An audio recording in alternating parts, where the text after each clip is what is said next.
O Brasil tem mais de 70% das suas empresas estagnadas. Não estão quebrando, estão paradas.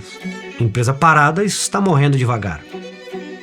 Uma empresa é um organismo muito frágil. Se você achar que chegou lá, é o começo do fim. Tem que continuar com intensidade máxima o tempo inteiro. Sucesso exige inovação. Muitas vezes os empreendedores olham, né, e dizem, não, mas essa minha receita funcionou até aqui, e param de inovar. A empresa tem que ter gente empurrando para frente, querendo que fique maior, e o desejo de ficar maior, né? O que você precisa saber abrir mão do que você estava fazendo com sucesso e conseguir se reinventar. O que deu certo nos últimos 2, 3 anos não é o que vai fazer você chegar no próximo estágio daqui a 2, 3 anos. Quando não teve crise? Quando? Quanto menos a gente falar de coisa ruim, né? Mais coisa boa a gente traz pro nosso negócio, né? A primeira coisa que não tem que fazer é perder tempo com aquilo que não faz parte do teu dia a dia. Apesar de a gente desfoca muito no Brasil. Nas crises que as companhias crescem, né? Os seres humanos crescem nas suas crises. E ao vencer essa adversidade, eles ficam muito mais fortes. Mas se você não tiver resiliência, né, e sabedoria de entender como você vai ajustar cada uma dessas pontas, você não vai conseguir fazer as coisas funcionarem. O que funcionava e era verdade 20 anos atrás não é a realidade de hoje. Então eu acho que o que falta muito é o agora, assim. O que está funcionando agora? Quais são as coisas que estão dando certo agora? Quais são as melhores práticas agora? O mundo muda. E se você ficar estudando o que funcionou 10 anos atrás, que todo mundo já fez, já funcionou, já foi para a próxima, vai ser difícil. Acho que é uma combinação de aprendizagem, experiência, muito trabalho duro. Acho que sem trabalhar duro, sem convicção, sem foco, não dá para conseguir aprender. O B55 nasceu para mudar isso. Somos um instituto fundado por empreendedores que construíram do zero, atravessaram crises, quase quebraram e abriram capital na Bolsa Americana. Schmoll, Street, Davi. Não somos professores, somos empreendedores que viveram o que a maioria ainda está tentando superar. Nossa missão é simples: empreendedores mais fortes constroem empresas mais fortes. Empresas mais fortes constroem um país mais desenvolvido.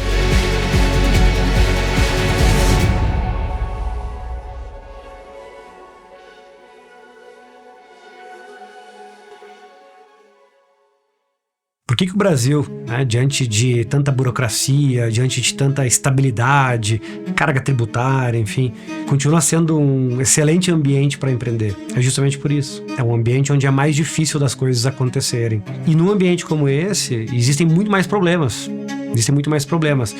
E também por ser mais desafiador, muito possivelmente tem menos competição.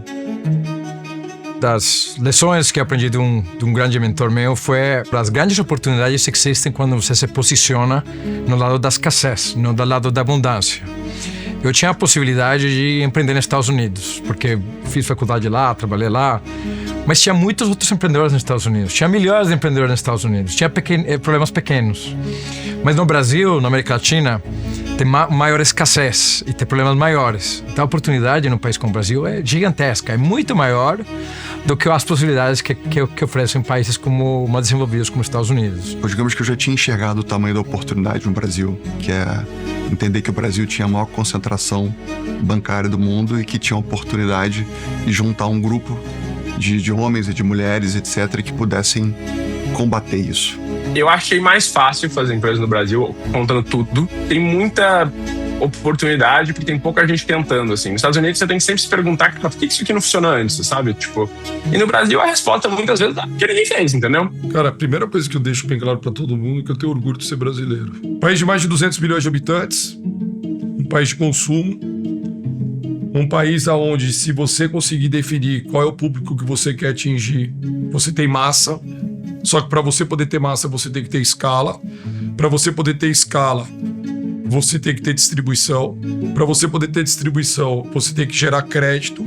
E a partir desse momento, se você conseguir esses pilares, se ter o produto que ele traciona, é impossível você não ter oportunidade. No Brasil, o mato é muito alto. Então você tem, de fato, como tem muita dificuldade, quando você acha uma avenida legal de crescimento, pô, você vai conseguir correr nessa avenida, né, ou surfar essa onda de forma muito longa e muito eterna. O Brasil, pelo seu cenário de adversidade, né, meio natural, ele acabou forjando empreendedores que acabaram aprendendo a fazer coisas em ambientes difíceis. Então isso me permitiu expandir internacionalmente. Nossa companhia hoje lá está em 9 países, então ela consegue navegar em diferentes culturas a levar o que eu aprendi no Brasil para o mundo. O Brasil é um país de grandes oportunidades, né? Tanto que os números mostram, né, que a gente tem um país muito promissor ainda, e o que falta é propulsão. Claro que, sem dúvida, acesso ao capital também é fundamental, a gente não pode romantizar de que isso não é importante, é super importante. É difícil ter acesso ao capital no Brasil ainda. Isso que a gente está tendo aqui é uma oportunidade que acelera muito, né, o crescimento do empreendedorismo de qualidade no Brasil. Eu sou colombiano e gostei do Brasil. Acho que achei muitos pontos em comum na cultura das pessoas com a Colômbia. E quando decidi tomar esse passo para empreender, para mim o Brasil oferecia muitas oportunidades. É o maior país da América Latina, a maior economia da América Latina. Requer o mesmo trabalho resolver problemas pequenos do que problemas grandes. Empreender no Brasil, tudo dá para melhorar, tudo é uma oportunidade. O brasileiro é bom para trabalhar, que ele é animado, ele quer fazer, quer acontecer, quer dizer, então a mão de obra é muito boa aqui e tem muita possibilidade, né? Tem dificuldade também, mas tem muita possibilidade e oportunidade, né? Então a gente rodou aqui no B55 uma pesquisa com centenas de empresas que estavam justamente nessa etapa de crescimento, em termos de momento da sua jornada. Só que essas empresas, ao invés de elas estarem com uma gestão já mais madura, processos organizados, né, a grande maioria delas, a vasta maioria delas, estavam com uma gestão ainda por experiência, uma gestão mais por impulso. Esse gráfico a gente cruza 2 principais eixos. De um eixo eu tenho as diferentes etapas da maturidade dessa empresa. Eu começo com a fase de criação, validação, crescimento, expansão e consolidação. E do outro lado eu cruzo os diferentes níveis de maturidade de gestão. Então, eu começo com uma empresa onde ela tem uma gestão por impulso, depois ela tem uma gestão por experiência, até chegar numa gestão madura e, por fim, uma gestão justamente com governança. Então, quando a empresa está nessa fase mais inicial da sua jornada, é natural que ela esteja num momento mais de gestão mais incipiente ainda, uma gestão por impulso, por experiência, como a gente chama. É aquela empresa ainda que ela não tem necessariamente todos os processos bem desenhados, que ela não tem grandes sistemas de gestão, que ela não tem ainda uma grande plataforma financeira, uma grande ferramenta madura de CRM, enfim. Então, porque ele está justamente nesse momento de fazer as primeiras vendas, de validar ainda seu produto, inclusive muitas vezes é desejável que quando essa empresa está numa fase mais inicial, ela não tenha necessariamente tantos processos muito bem desenhados, porque é nesta fase que ela precisa ter velocidade. E aí que está o desafio, porque você aprende a dar certo sendo um grande executor. Só que em algum momento, quando você começa a crescer um pouco mais, essa característica começa a atrapalhar. E aí você tem que aprender a ser humilde e a perceber que a fórmula que deu certo pode começar a dar errado. E aí você tem que sair da parte operacional e passar a se concentrar no tema de pessoas e aprender a delegar. E aí você vai mudando de fase, você vai deixando de ser um grande operador e passa a ser um grande gestor de pessoas. E criar uma grande empresa inclui ter uma fase mais criativa, ter uma fase de ter ideias, mas depois ter uma fase de mais capacidade de testar muitas coisas e aprender. Depois tem uma fase de conseguir contratar gente boa, tem uma fase de rápido crescimento e tem uma fase que você precisa fazer a empresa renascer ou ela vai cair, como outras grandes caíram, ou ela vai ser reinventada com tecnologias ou produtos novos. Então, quando as pessoas perguntam qual é o segredo de sucesso, não tem muito o segredo de sucesso, tem um segredo para cada fase. Em cada fase você tem características diferentes, com pessoas diferentes, com demandas diferentes. O que não muda em nenhuma fase é que você é imperativo que você tem que crescer sempre. Eu brinco que não tem ordem e progresso, né? Diferente. Você precisa, às vezes, desorganizar um pouco para conseguir crescer. E o pior problema é você encurtar. Quando você para de crescer, os problemas criam uma dimensão muito maior. Então, acho que isso não muda em nenhuma fase. Acho que a mensagem principal é o que você precisa para acelerar o seu crescimento. Com visão de longo prazo, né? Mas entendendo muito bem que os sprints são necessários, né? Então, existe uma maratona a percorrer, mas existem sprints que são necessários e desacelerar é um grande erro. Quando uma empresa ela entra numa fase de fato de crescimento, ou seja, ela já tem um produto, já tem um serviço que está validado no mercado, né? Ele já está faturando, provavelmente tudo aquilo que trouxe ele até aqui não necessariamente vai ser aquilo que vai suportar as próximas etapas do crescimento. A fase de crescimento acelerado, a fase de escala, é uma das fases mais desafiadoras, né, para o empreendedor.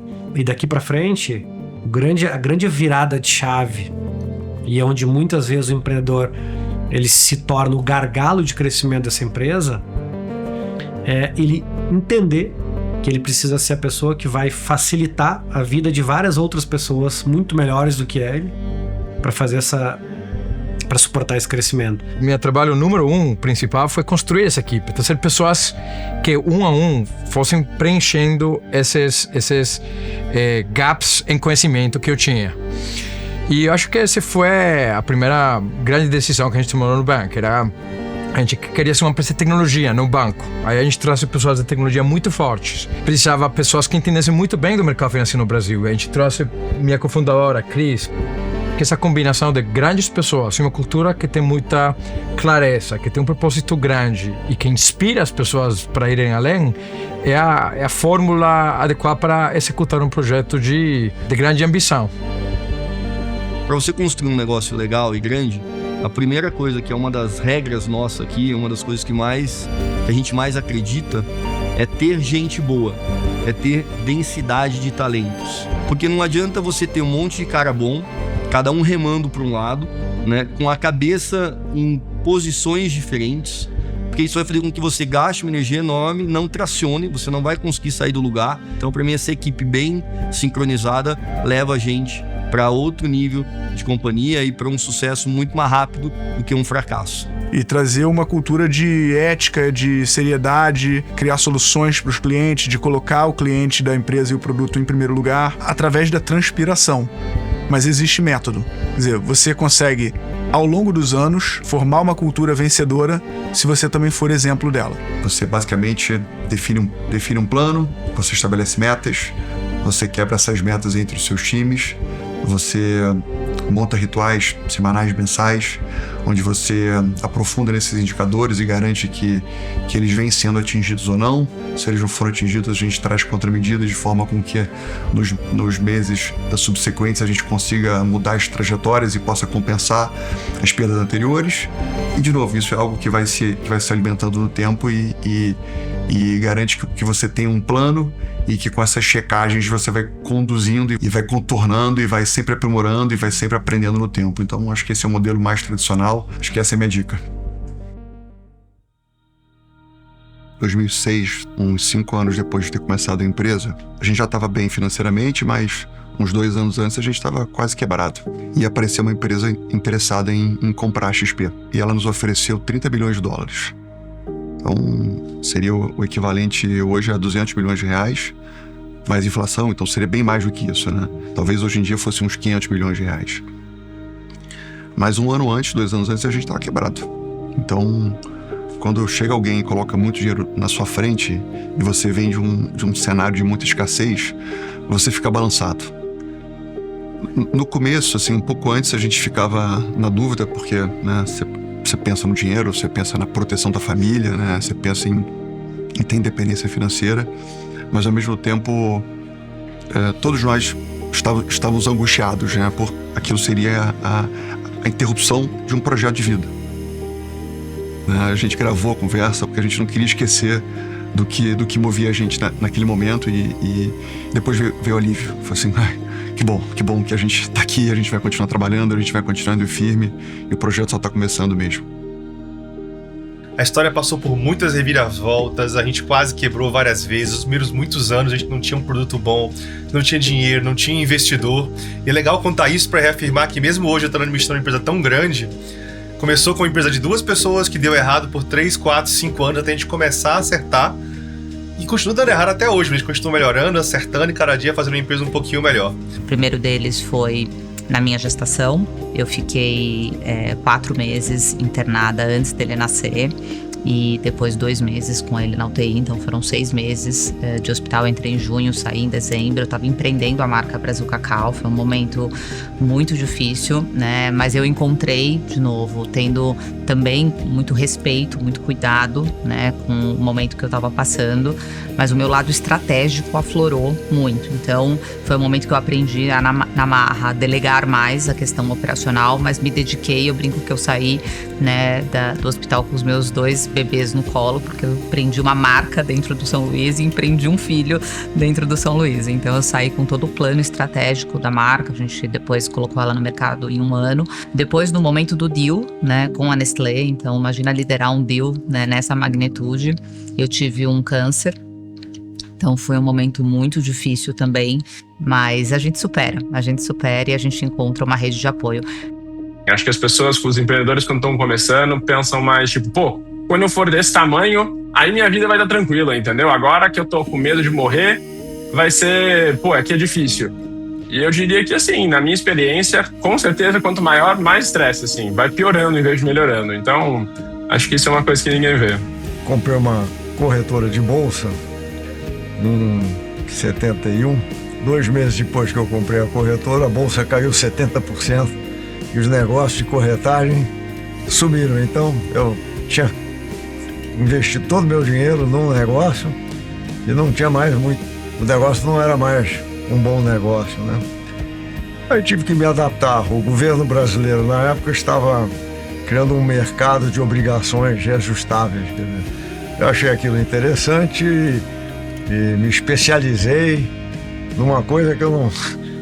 2 meses antes, ou 3 meses antes, nem tinha pensado, mas... Pô, que se transformou num bom negócio aquilo, né? Então, tem que pensar grande, né? Ser dono de negócio de pipoca na esquina não leva a nenhum lugar. Tem que fazer um negócio que possa ficar grande, né? O cara que me ajudou muito quando eu ainda era jovem, tinha lá 15 anos de idade, foi o Jorge Paulo Lema. E ele foi me dando alguns coachings, ele ia me dando algumas dicas ou me provocava, né? Então eu comecei trabalhando numa companhia grande e daí ele falava, cara, será que essa companhia vai te levar para algum lugar?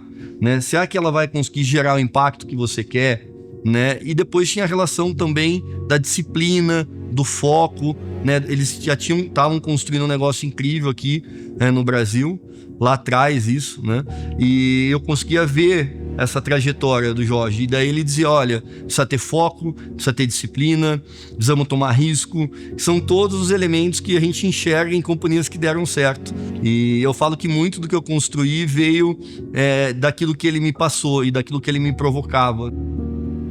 E a gente deu muita sorte, assim, porque a gente tinha 16 anos mais ou menos e estava começando essa empresa de pagamentos no Brasil. Existia alguém como o André que decidiu mentorar a gente.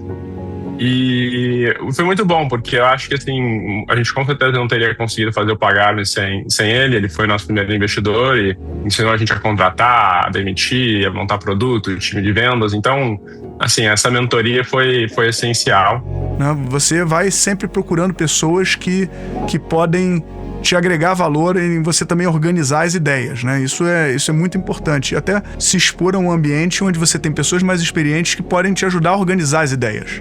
Muitas vezes é uma questão de organização de ideias e você precisa ter uma aplicação de um método para que você possa fazer os seus projetos em alta escala, né? Para isso precisa de uma reflexão em cima de conhecimentos de outros empreendimentos que foram criados com sucesso. Tem vários ingredientes nesses empreendimentos que viram um padrão para você replicar e fazer um projeto qualquer, em qualquer setor, dar certo. Quando você chega no topo da pirâmide, você é isolado. Porque quando você é o líder, Acho que você é o tocador de bumbo, você é o cara que tem que ficar cobrando, você tem que ser o cara tal. Cara, quando você conhece as pessoas que elas estão ligadas a esse novo Brasil, essas possibilidades, a tendência dessas novas gerações, né? Só que se eu não tiver aberto a essas novas tendências, eu não consigo entrar na evolução. Por quê? No início da minha conversa eu falei, eu acho que o pulo do gato hoje de uma marca é criar as comunidades. Quanto mais comunidade eu tenho, mais conexão eu faço. Eu sempre falo que a melhor forma do empreendedor se desenvolver, a melhor forma do empreendedor superar ali desafios, dramas, problemas, é com experiências práticas de outros empreendedores. Como é que eu conecto pessoas que já tiveram as mesmas dificuldades, que já trilharam caminhos similares, já superaram problemas similares. E o que essa pessoa, o que esse empreendedor fez de diferente, o que ele fez de errado que eu deveria evitar? Com toda certeza, aprender com exemplos de outros empreendedores. Eu acho que não existe outra melhor ferramenta para o empreendedor. Não tem uma fórmula mágica, não existe uma bala de prata.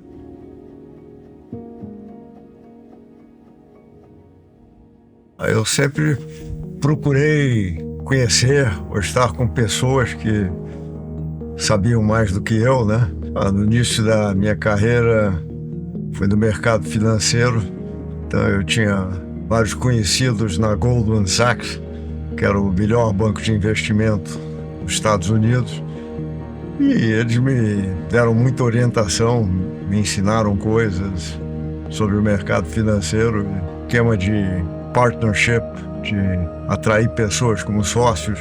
Captei lá e foi super importante para a criação do Banco Garantia, né?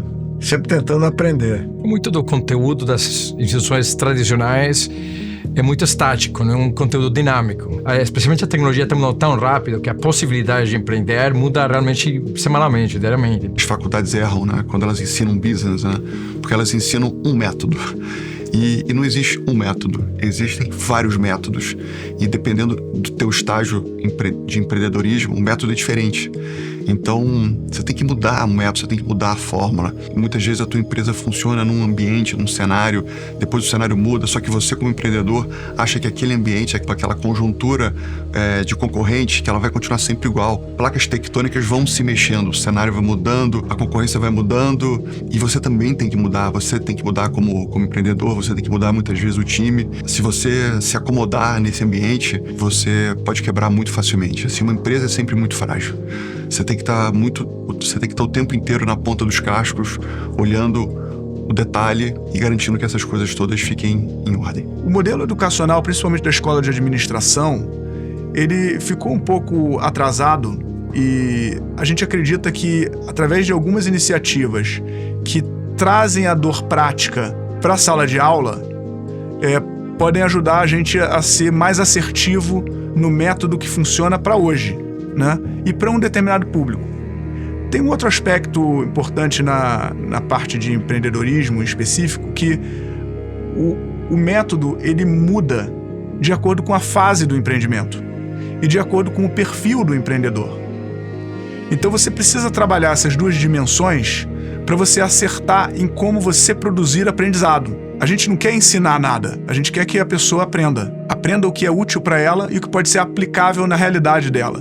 Então isso precisa ser entendido dentro do contexto da fase do negócio. Uma startup é bastante diferente de uma companhia formada que pode estar passando por uma crise que pode ser muito bem resolvida e que pode depois produzir uma companhia vencedora. Nós estamos construindo o B55 de empreendedor para empreendedor. E isso muda tudo. Nós operamos com uma mentalidade de negócio. Então somos um instituto sem fins lucrativos, mas somos um negócio autossustentável. E é exatamente isso que nos dá muito mais força. Muito mais força para termos independência. Isso nos dá muito mais poder de fogo. E poder de fogo nos permite gerar um impacto com muito mais escala. Desenvolvemos produtos e ofertas pagas para empresas nos diferentes estágios de maturidade, atendendo os diferentes setores da economia, as diferentes regiões do país, sempre criando soluções estruturadas, com método, com governança e sim resultado. Mas o modelo não para por aí.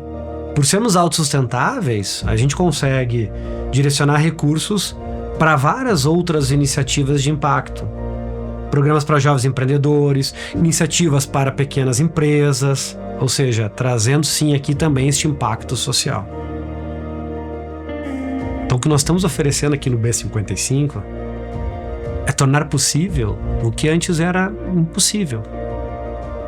É tu poder sentar junto com André Street, Guilherme Benchimol, Davi Vélez, outros embaixadores como Jorge Paulo Lemann, Henrique Dubugras, Fabrício Bloise, diversos outros empreendedores que estão aqui juntos, de forma genuína, para transmitir conhecimento, transmitir experiências, sem conflito de interesses, sem viés, sem lucrar com isso. Em qual outro lugar do mundo tu terias essa chance de ter tanta gente deste nível sentado contigo?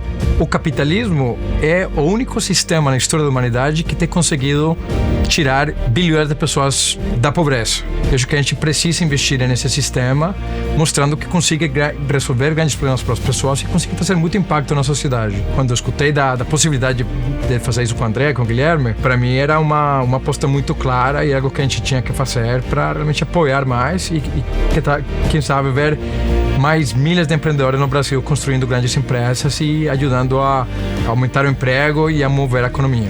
A gente está de fato fazendo isso do coração.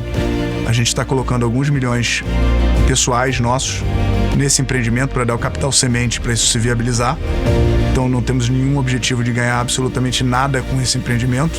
Nós três temos somente o objetivo de criar algo melhor para a próxima geração do que a gente recebeu.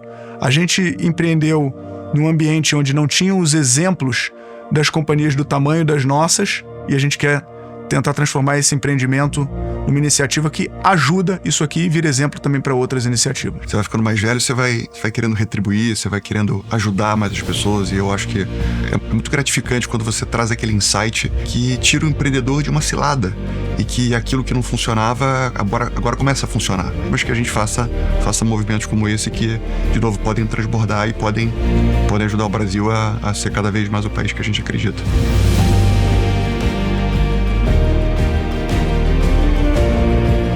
O B55 está nascendo com um propósito muito claro, de apoiar empreendedores a se desenvolverem.